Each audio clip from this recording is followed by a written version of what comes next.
बिस्मिल्लाहिर्रहमानिर्रहीम। आज का जो हमारा लेक्चर है उसमें हम स्टार्ट कर रहे हैं कैरेक्टरिस्टिक ऑफ इलेक्ट्रोमैग्नेटिक रेडिएशन। क्योंकि हम स्पेक्ट्रोस्कोपी पढ़ रहे हैं तो स्पेक्ट्रोस्कोपी में हम इलेक्ट्रोमैग्नेटिक रेडिएशन और मैटर के दरमियान इंटरेक्शन को स्टडी करते हैं कि what is the basic interaction between matter and electromagnetic radiation. यानी इलेक्ट्रोमैग्नेटिक रेडिएशन का मैटर के साथ इंटरेक्शन कैसा है।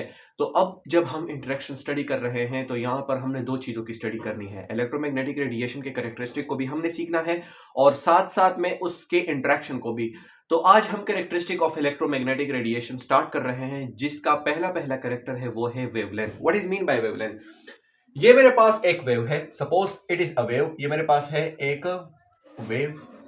अब ये बात हमेशा याद रखिएगा कि इलेक्ट्रोमैग्नेटिक रेडिएशन का जो बीम होता है वो बेसिकली इस तरह दिखाई देता है। अब ये तो मैंने सिर्फ ग्राफिकल रिप्रेजेंटेशन विजुअलाइजेशन की है, लेकिन जो इलेक्ट्रोमैग्नेटिक रेडिएशन का जो बीम होता है वो बिल्कुल ऐसा ही दिखता है, यानी ऐसे जा रहा होता है। क्लियर हो रहा है कि नहीं?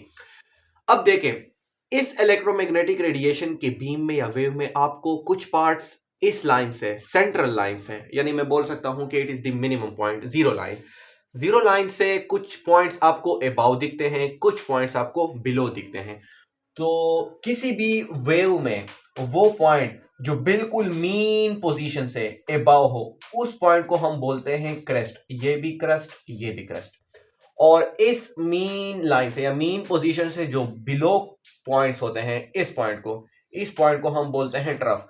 तो इस वेव का बेसिकली ये हुआ ट्रफ और ये हुआ क्रेस्ट। तो सिंपल, अगर आपसे कोई पूछे कि what is the composition of electromagnetic radiation, तो आपने जवाब देना है कि electromagnetic radiation is basically made up of crest and trough.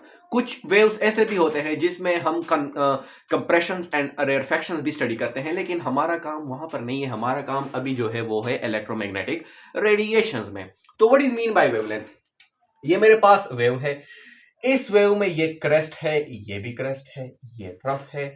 Adjacent crest यानी बिल्कुल इस क्रेस्ट के बाद जो डायरेक्ट जो वाला क्रेस्ट आया है उस क्रेस्ट की मैं बात कर रहा हूं। एडजेसेंट क्रेस्ट का मतलब होता है वो क्रेस्ट, वो पॉइंट जो इस पॉइंट के डायरेक्टली बाद आया है, या वो ट्रफ जो इस ट्रफ के डायरेक्टली आया। ये भी ट्रफ, ये भी ट्रफ। अब देखें, इस क्रेस्ट से लेकर इस क्रेस्ट तक या इस ट्रफ से लेकर इस ट्रफ के दरमियान जितना डिस्टेंस है, इस डिस्टेंस को हम बोलते हैं वेवलेंथ। वेवलेंथ इजी हो गया कि नहीं? कितनी इजी बात है। तो मैं लिख सकता हूं कि the distance between adjacent crest और adjacent trough is known as wavelength of electromagnetic radiation.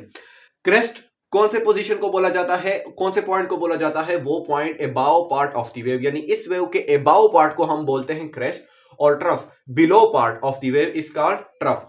अब वेवलेंथ को हम मेजर कैसे करते हैं? वेवलेंथ चूंकि बहुत ही स्मॉलर क्वांटिटी है, यानी वेवलेंथ ऐसा तो नहीं होगा ना कि 1 किलोमीटर का वेवलेंथ, 2 किलोमीटर का वेवलेंथ, नहीं, बिल्कुल इसकी वैल्यू बहुत ही छोटी होती है। तो इसलिए हम इसके मेजरमेंट के लिए जो यूनिट्स इस्तेमाल करते हैं वो भी हम स्मॉल यूनिट इस्तेमाल करते हैं। For example angstrom, nanometre, picometre. I hope यहां तक क्लियर हुआ होगा। आगे देखें, 1 मीटर इक्वल होता है 10 की ताकत 6 माइक्रोमीटर, और 10 की ताकत 6 माइक्रोमीटर इक्वल होता है 10 की ताकत 9 नैनोमीटर, और 10 की ताकत 9 नैनोमीटर इक्वल होता है 10 की ताकत 10 एंगस्ट्रॉम, और 1 एंगस्ट्रॉम इक्वल होता है 10 की ताकत -10 मीटर। अब ये चीजें जो है ये आपने रट्टा करनी है। इसमें कोई ऐसा कंसेप्ट नहीं है जो मैं आपको बोल लूं कि इसमें कोई ऐसा कंसेप्ट है। इट इज प्योरली रट्टा। ये आपने याद करने हैं, ऐसे आपने याद करने हैं कि आपको हमेशा याद रहे। यहां तक क्लियर हो गया कि नहीं?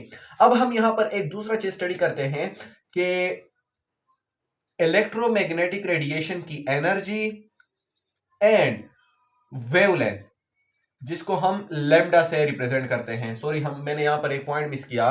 Basically wavelength is denoted by, represented by this sign. It is known as lambda. It is abbreviated as lambda. तो एनर्जी, इलेक्ट्रोमैग्नेटिक रेडिएशन की एनर्जी होती है। तो एनर्जी और वेवलेंथ का रिलेशन क्या है, ये बात हमेशा याद रखिएगा। आपको एक इक्वेशन पता है, E is equal to h v. यहां पर न्यू, इसका नाम है न्यू। बेसिकली हम फिजिक्स में इस न्यू को रिप्रेजेंट करते हैं एफ से, यानी ये फ्रीक्वेंसी है, और केमिस्ट्री में हम इसको रिप्रेजेंट करते हैं न्यू से। ये बात हमेशा याद रखिएगा कि जो फ्रीक्वेंसी होती है वो बेसिकली इक्वल होता है सी बाय लेमडा के, यानी मैं लिख सकता हूं कि frequency is equal to C by lambda. Basically यहां पर मैंने वो फ्रीक्वेंसी की वैल्यू पुट की सी बाय लेमडा। अब ये दो चीजें जो हैं ये कांस्टेंट है। एच हमारे पास क्या है, ये मेरे पास है